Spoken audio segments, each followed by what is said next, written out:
माझ्या आरोपाशी माझ्या नावाशी जोडणं तसा आरोप करणं या सदनामध्ये अनेकदा असे प्रकार घडलेले आहेत। त्यामुळे शेवटी पोलीस तपासणारच आहे, पोलीस यंत्रणा त्यामध्ये आहे।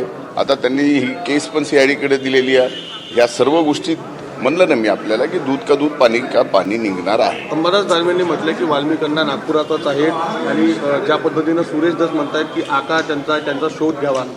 एक लक्षात घ्या, विरोधी पक्ष नेत्यांनी काय बोलावं हे मला सांगता येत नाही, पण त्यांनी हे जरी सांगितलं असतं किंवा नेमकं वाल्मिक कराड नागपुरात कुठं आहे तर तेही पोलिसांनी काम केलं असतं, त्यांना अटक केली असती। तुम्ही या घटनेकडे कसं पाहता?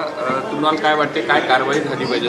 हे बघा, या घटनेमध्ये ज्यांनी कुणी या आरोपींनी जशा पद्धतीने संतोष देशमुखांची हत्या केलेली आहे त्यांना फाशी झाली पाहिजे, ही माझी स्पष्ट भूमिका आहे।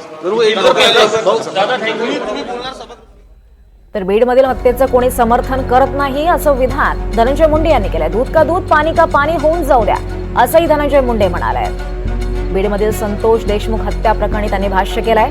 दूध का दूध पाणी का पाणी होऊन जाऊ द्या असं विधान धनंजय मुंडेंनी केलेलं आहे। बीडमधील हत्येचं कोणी समर्थन करत नाही असंही ते म्हणाले आणि यानंतर दूध का दूध पाणी का पाणी होऊन जाऊ द्या असं त्यांनी म्हटलंय। संतोष देशमुखांची हत्या करणाऱ्यांना फाशी द्या असं मोठं विधान धनंजय मुंडे यांनी केलेलं आहे। तर संतोष देशमुखांच्या हत्येचं समर्थन नाही असंही त्यांनी स्पष्ट केलंय। बीडच्या संतोष देशमुख हत्या प्रकरणावर त्यांनी भाष्य केलेलं आहे।